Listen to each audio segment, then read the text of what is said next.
What's up guys, and welcome back to my Gold Grabbers YouTube channel. So today is day 2 of a July/August trip to One Lock Head. It's only a short little 3-day trip. This is day 2 of the trip, so we just got back to the hole that we started off yesterday. Thankfully we rocked up and chose a pretty good spot to begin with, because we saw signs of gold in the very first pan, and every single sluice run throughout there was consistent gold. Okay, not a huge amount, nothing to write home about or anything like that, but the size was slowly starting to increase, and there was always a good 4 or 5 good sized small good sized specks, or really small pickers, whatever you want to call them. And there was plenty of other little bits mixed in with them as well. I'll try and put a photo up of what we found up on day 1, or just what I found.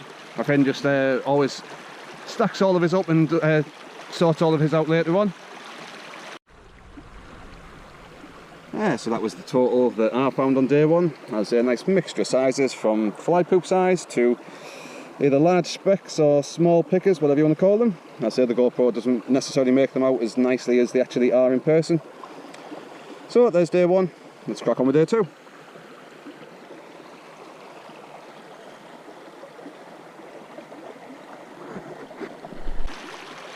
So that's what we found on day 1, or that's what I found, as I say anyway. So I've just filled another small bucket. I'm just running these small buckets at the moment. I say these are quite literally fat ball buckets that you can get from pretty much most home DIY stores, just for feeding the birds in the garden. And I've just found that they make a perfect bucket, and this size Garrett classifier, as you can see, fits perfectly inside and creates a nice watertight seal. So as you can see, that bucket's all full, ready to sluice.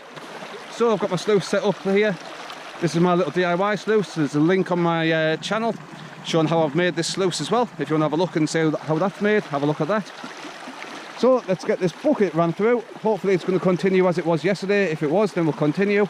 If it looks as though it's going to be slow, dying off on the gold shows or anything, then we'll just choose another spot. As you can see, the hole itself started to widen out quite nicely. This was all level yesterday, so you can see we've already got about 2 foot down or so. And it's just where, as you can see up there, the water would be flowing round the bend in high flood, and then it would start to slow down as this channel starts to slowly widen up. If it was in flood, the water would be up on the sides as well, so this will be more of a settling, a chance for a place for the gold to settle out of the stream. And so far, as I say, it's been paying off for what we've been finding. So as I say, I'm going to get this ran through and see what we find. So as you can see, there's definitely plenty more ironstone where we're still digging. Riffles are just absolutely jam-packed with the stuff.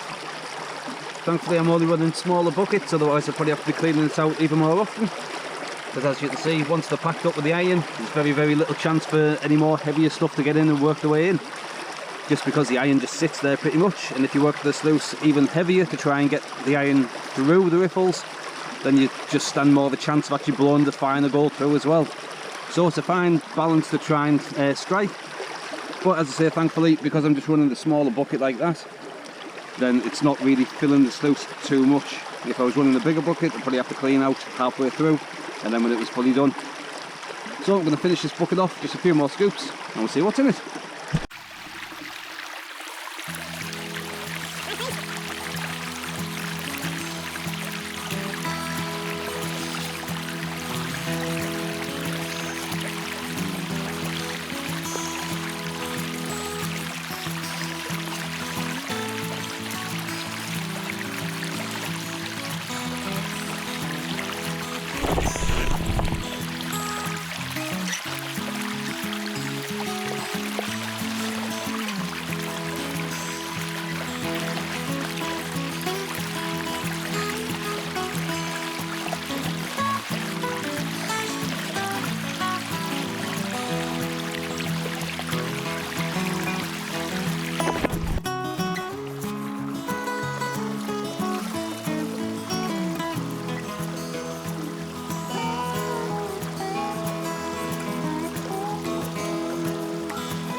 So there's the first bucket down, and there's 1, 2, 3, 4, 5 good sized bits, and a few more dottier bits stuck around them as well. Don't really want to put the water over them because at the moment they just seem to have a habit of floating off with the water as well. So, but that's still a good sign. As a small bucket like that, and to be getting bits like that, that's not bad for this area. So we're going to crack on, run through a few more buckets, and hopefully it's going to continue like this, maybe even better. Now in the hole I'm working, there's just been a significant colour change after I've just removed a big boulder under the water, and just using my underwater viewer I've just been able to see exactly where that's coming from, and it looks as though there's a nice big clay layer that's been built up beneath the boulder. So I should be able to put you under the water and you should be able to see that, and I'm hoping, there's no promise or anything that there's going to be anything good in it, but hopefully it might be holding something good. This is what I'm on about.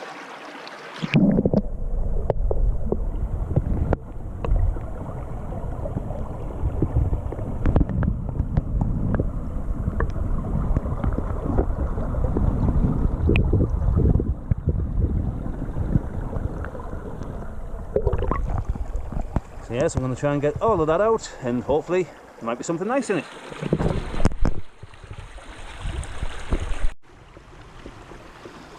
So I've just run that bucket of nice clay juicy material, and it's produced probably the biggest part of the chip so far yet. I could probably pick that out, but it's just a bit of a pain. And there's again a few more other little bits around it as well, and that was only really quick pan because, as you can see, again it's just full of ironstone and it's just such a pain to do. So I thought I'd just do a quick swish around because I did actually see that fall through down into the sluice. So as I say, that's a nice bit, that's going to get snuffed up with the rest. I'll do a couple more double, triple checks on this as well, just to be sure that there's nothing else in there to go along with those other bits that are there. So as I say, when you're panning material like this, you do really need to pan it 2 or 3 times just to be sure that you're not actually missing anything, because it's basically just a pan full of heavies. Could really do with a really fine classifier for this material just to try and grade it down. That'll make it a lot easier to see. Maybe something to bring along for next time. So we'll crack on, we've got a few more buckets run. Right, so we've been continuing to work the hole. I've continued on the right hand side where I found that little clay layer. I say the pan a couple of buckets ago, found a really nice piece. I did another bucket and there was only one really small piece. So I started moving back left again and just ran a bucket, and it looks as though it's back onto the gold again. So it looks as though it's going to be working the left hand side of the hole and see if it continues like this again. If not, if it's going to start to dry up, then we'll just fill the hole in, continue somewhere else. But as I say, it's just a case of sampling different sides of the hole, and thanks to just the small bucket size, it's quite easy just to take a nice sample from different areas within it. As you can see, it's getting quite big now, so I'll say I'll get these snuffed up. A couple of nice different sizes in there as well.